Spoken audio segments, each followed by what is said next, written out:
Bien le bonjour, bienvenue dans ce nouvel article d'actualité. Aujourd'hui, on va parler d'où viennent les ours en peluche, hein. Donc sujet qui semble assez intéressant parce que personnellement, moi-même, je ne sais pas d'où ça vient à la base. Donc on va parler de ça. Mais avant ça, j'ai trois questions à vous poser. C'est est-ce que vous êtes pour la conservation des animaux, oui ou non? Est-ce que vous êtes pour le bien-être animal, oui ou non? Et ma dernière question, c'est est-ce que vous êtes un bienfaiteur, oui ou non? Et si vous avez répondu oui à ces trois questions, dans ce cas-là, je vous invite à participer à ma cagnotte dans le cadre d'agrandir mon élevage conservatoire et donc ainsi de sauver un maximum d'espèces animales et aussi d'aider des gens qui cherchent des stages, hein, ça peut être même vous, hein, qui cherchent des stages en tant que soigneur animalier ou même en emploi en tant que stagiaire animalier.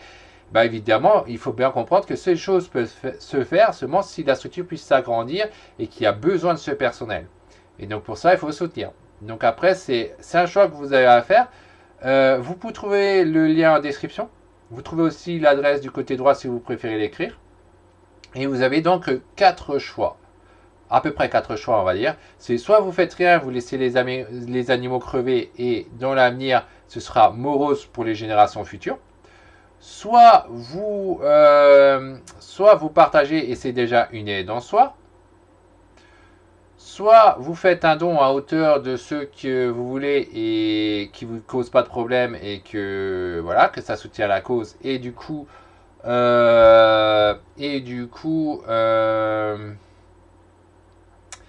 et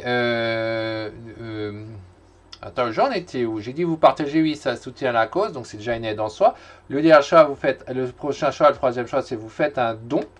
Et donc, quand vous faites ce don, ça aide forcément la cause et donc ça va permettre d'aller plus vite et donc de pouvoir sauver un maximum d'animaux avant qu'il soit trop tard parce que sinon ils vont disparaître. Donc, toujours des dons à hauteur de ceux qui ne vous causent pas de problème, que ça ne change rien dans votre vie. Il suffit juste que chacun met un tout petit peu et la somme elle serait atteinte. Et le dernier choix, c'est évidemment, vous pouvez faire un partage et un don, ce qui est l'idéal. Mais tout ça, c'est vous qui voyez, il n'y a pas d'obligation. Mais en tout cas, voilà, ça c'est possible. Voilà. Alors maintenant que vous avez fait vos choix, que vous avez agi ou pas, on va se concentrer sur l'article, on va lire ce qu'il en est. Savez-vous d'où vient l'ours en peluche? L'Allemagne et les États-Unis se disputent la paternité de ce jouet devenu incontournable dans les foyers du monde entier. Donc apparemment, ça vient soit d'Allemagne, soit des États-Unis. Ok, on va lire le suite de cette histoire. Il existe deux origines aux ours en peluche que nous connaissons aujourd'hui. Il semble avoir été créé simultanément des deux côtés de l'Atlantique, en Allemagne et aux États-Unis. Difficile de départager ces deux versions de l'histoire, car les dates sont exactement les mêmes et les deux fabricants ignoraient tout de l'un de l'autre. Les moyens de communication longue distance étaient limités au début du XXe siècle. Les deux pays revendiquent donc la paternité de ce jouet élevé au rang d'icône, sans doute à raison. Alors, la version allemande. Richard Steff, un jeune dessinateur allemand, travaillait pour la fabrique de peluche de sa tante Margaret, lui proposa un prototype d'ours en peluche en 1902. Il avait passé des heures à observer et à dessiner les ours de zoo de Stuttgart durant ses années d'études. La peluche fut produite sous le nom de code TEF par 55 PB.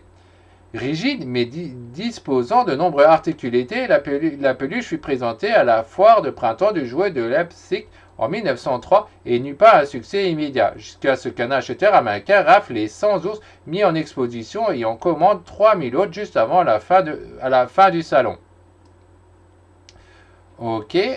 Donc là, c'est nouveau les Américains qui agissent, ok. L'année suivante, à l'exposition universelle de Saint-Louis, dans la Missouri, la famille Steph vendit 12 millions sans peluche et reçut la médaille d'or. Le succès ne fit que croître. En 1907, les Steph avaient déjà fabriqué plus d'1 million d'ours en peluche. Aujourd'hui, la marque existe toujours et produit encore des ours, entre autres jouets tout doux et vêtements pour enfants. La version américaine. Aux États-Unis, l'histoire de l'ours en peluche est étroitement liée à l'ancien président Theodore Roosevelt. Alors qu'il avait été invité à une partie de chasse en novembre 1902, il fut le seul à n'avoir tué aucun animal. Pensant bien faire, les autres chasseurs décidèrent de lui offrir une proie facile. Ils blessèrent et acculèrent un ours noir et invitèrent le président à lui tirer dessus. Roosevelt fut horrifié et refusa cet acte sans noblesse. Il exigea également qu'on abrège les souffrances du pauvre animal. Ouais, bon, les gars, ils pensaient bien faire.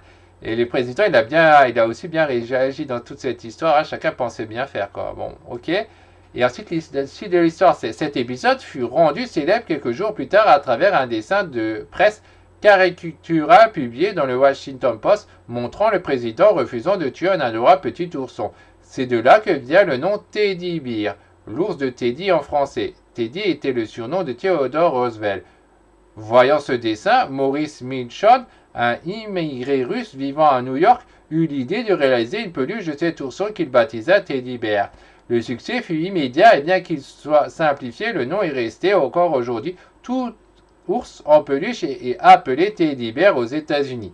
Mais par contre, il a bien joué le gars là, le russe, parce qu'il a utilisé le nom de quelque chose qui était déjà connu et forcément ça a joué. C'est super truc au niveau marketing, c'est qu'il a repris ce fameux nom Teddy Bear qui était déjà avant. Ah, c'est quand même ingénieux le gars. Et encore tout après. Donc voilà sur cette histoire d'article, hein, donc sur les deux versions, donc il y a apparemment les mêmes dates à peu près. Donc ça reste sympa pour savoir d'où venait l'histoire de l'ours en peluche. Je pense pas que ça c'est l'origine qui montrait sur la photo, mais bon. Ok, bon sur ce, on se retrouvera donc la prochaine fois pour une prochaine vidéo d'actualité. Pensez aussi à me soutenir. Vous avez le lien dans la description de la cagnotte et c'est à vous de voir, c'est vous qui voyez. En tout cas, si vous vous plaignez que vous ne trouvez pas de stage, etc., ben voilà, c'est un peu quand même de votre faute du coup. Hein. On ne peut pas dire que on vous l'a pas proposé de soutenir certaines structures. Hein. Moi, je voulais proposer de m'aider et comme ça, forcément, c'est moi à aider. Si vous êtes la première personne que je vais aider, c'est logique. Je ne vais pas aider des gens qui ont fait l'inverse et qui ont refusé de m'aider. Sur ce, donc on se retrouvera la prochaine fois pour une prochaine vidéo d'actualité. Bye bye!